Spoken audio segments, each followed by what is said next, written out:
It's 1977, and you're just starting your freshman year in college. You've moved into your dorm room, and you only have a budget of $170 for a stereo receiver. Guess what? You could have purchased the Sanyo JCX2100KZ for that amount of money. Now, in $25, that's about $970. But back then, $170 does not sound like a lot unless you're a college student. So for that amount of money, you would have gotten an AM/FM stereo receiver with an auxiliary input, a tape monitor input, and the capability to put out 15 watts a channel into 8 ohm loads at not more than 0.5% THD, and its frequency response was given as plus or minus 0.2 dB from 20 hertz to 20 kilohertz. So we'll get into some of the features of the unit, which I kind of just mentioned, and as always we'll do a little bit closer view of the front and the back. I'll pop the cover off and you can see what it looks like inside. This was pretty much all original, other than the 4 lamps for the display were burned out after, what, almost 50 years. So I replaced those with LED lamps, and you'll see a little bit of that handiwork shortly, as well as kind of what it looks like inside and out. And then you'll see how it performed on the bench, of course. And finally, I will tell you what I thought after listening to and using the Sanyo JCX2100KZ. Here is a close-up view of the Sanyo JCX2100KR. Pretty straightforward kind of design. We have a 1/4-inch headphone jack, power on-off switch, a loudness switch, bass and treble controls, and balance controls, and they all have center detents. Now, the positions they're in are what I needed to achieve the best balance between the left and right channels here, and then to get the frequency response as flat as I could. And so that's kind of where they're at. It looks like the bass control is basically in its detented position, but not the treble control. We do have a volume control here, obviously. Then we have tape monitor switch there, FM muting, a stereo mono switch, and then we can go AM, FM, phono, or auxiliary. Tuning knob here, and we do have a signal strength indicator here and an FM stereo light there. This obviously would be the rear of the JCX2100KR. We have both switched and unswitched AC outlets. We can only run one set of speakers, and they can be between 4 to 16 ohm. We do have speaker protect fuses right here, these two guys here. Tape monitor circuit, auxiliary input, and phono input, ground input for the phono, AM antenna input, and then we have our FM antenna inputs here. Once we pop the unit out of its case, this is what we're greeted with. You can see real basic design here. Simple power supply transformer. We have our AM antenna there, and it kind of just gives a layout of everything. Fairly easy to work on if you needed to, and these are the display lamps that were burned out, and you'll see a closer view of those. Now, here are the 2 power amp chips. They're obviously STK027s. I did see that you could still purchase them on eBay. Hopefully they wouldn't be counterfeits. And you can see the LED lamps that I used here. They're kind of the fused type of lamps, and it did have regular incandescent lamps that were soldered in place underneath, and so I kind of just soldered a new wire on, and then I soldered it to the case of these lamps, and that seems to work out pretty good. This is a side view just showing how everything looks from the side. And what's interesting, it has your regular on-off switch here, and then it has a secondary switch here, which I believe is for the switched AC outlet. And this is a bottom view of the unit. It's fairly easy to work on. Everything's kind of all right there for you. Here is our standard THD SNR plot with the tone at 1 kilohertz, of course. And I've adjusted the Sanyo's volume control such that we've got about 25 dB of gain out of each channel.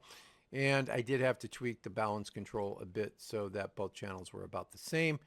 We're putting out about 5 watts into 8 ohm loads. SNRs are, I guess, would be okay by vintage standards, around 68 to 70 dB. THD looking pretty good, better than 0.05%. And the THD plus noise is, it's nothing to write home about, but we'll call it minus 65 dB. Now, in case you're wondering what the harmonics look like, this plot shows the harmonics. Kind of mixed results in that our even harmonic for the right channel is higher than the right channel's odd harmonic. However, the left channel's even and odd harmonics are pretty darn close to each other. Right now, I've switched over to 4 ohm loads. I had to tweak the volume control just a tad bit to get a little bit more gain out so that we can compare it better with the 8 ohm load case. And you can see that our THD is worse than it was when it was looking at the 8 ohm loads.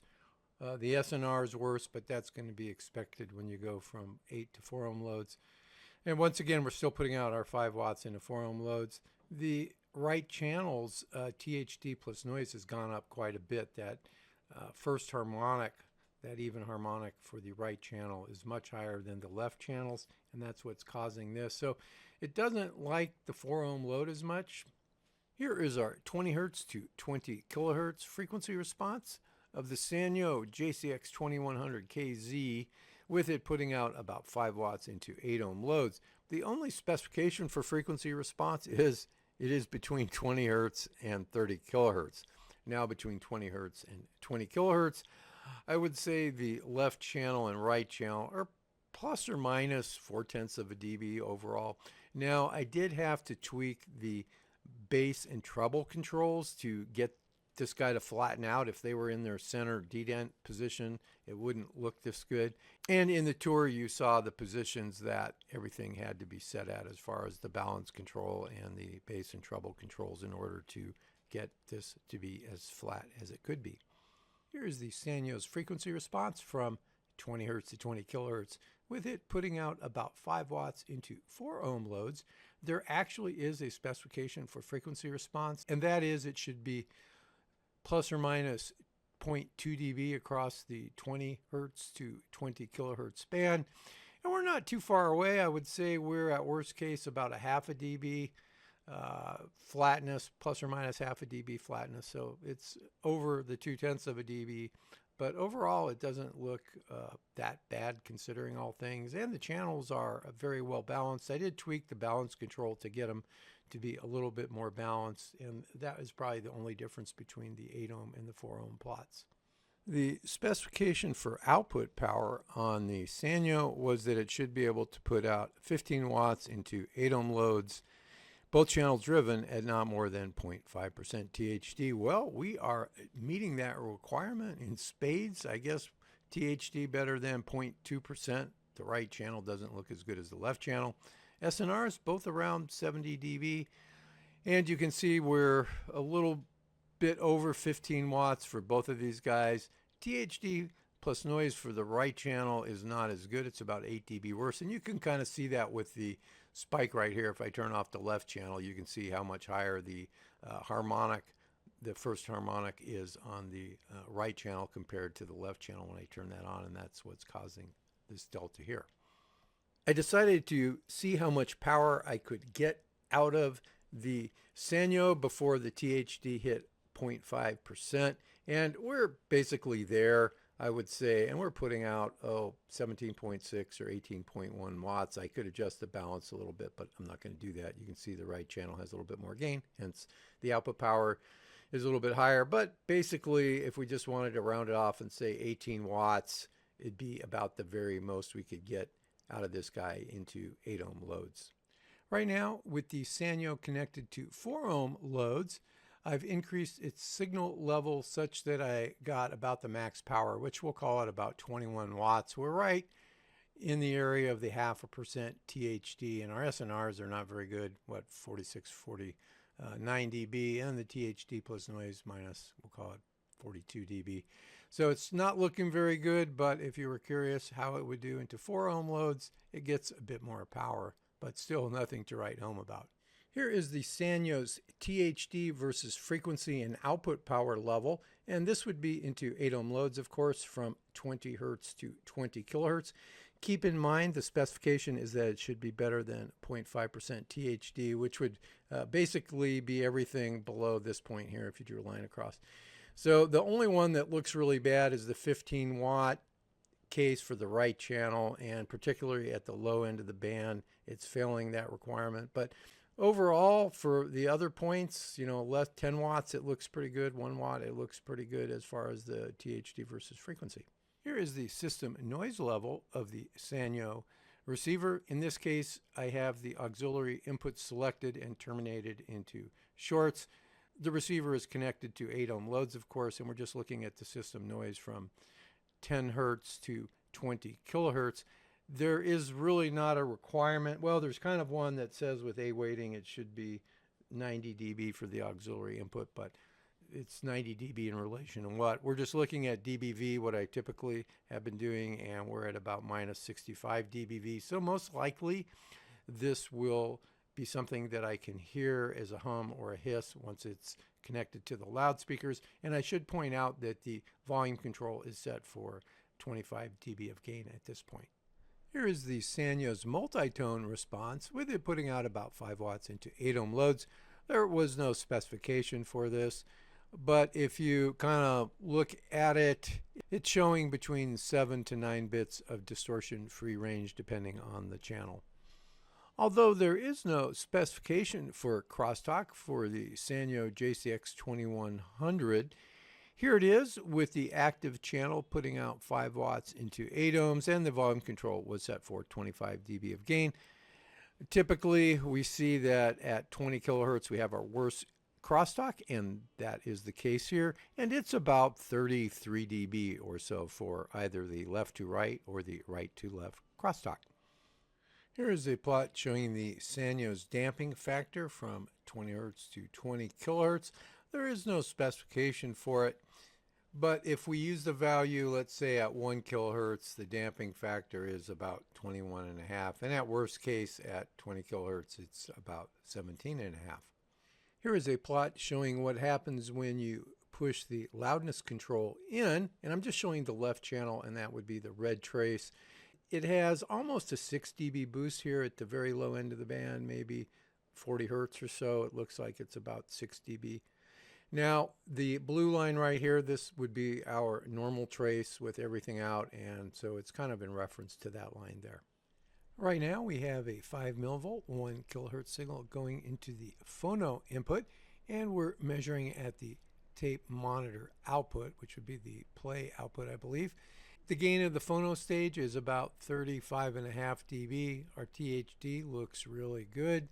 SNR, not so hot, probably because of these power supply spikes coming through here. And the THD plus noise, about what the SNR is. So overall, it looks okay, I guess, for a Phono stage of this vintage. Here is our frequency response of the Phono input from 20 Hz to 20 kHz with a 5 millivolt signal applied. The RIAA filter has been switched in, and the specification is that it should be plus or minus 0.2 of a dB. Well, the channels are balanced within 0.2 of a dB, it looks like.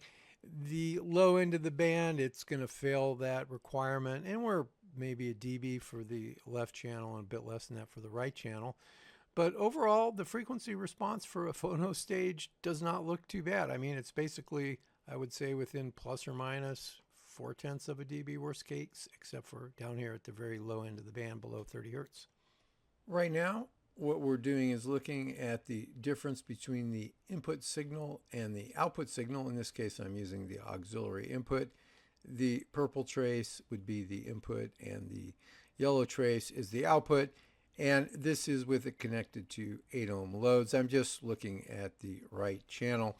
And the first thing to notice is that the input and output are 180 degrees out of phase. Not really a big deal. It's just kind of there for information purposes.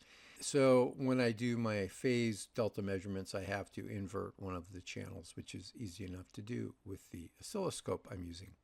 Right now we're looking at the difference in phase once I use the inversion switch on, I believe, the input channel, and at 1 kilohertz there is no difference in phase between the input and output signal. We have a little bit of phase difference at 10 kilohertz between the input and output signal. It's probably about 3 degrees. And if we drop down to 100 hertz, we don't have any difference in phase for the most part.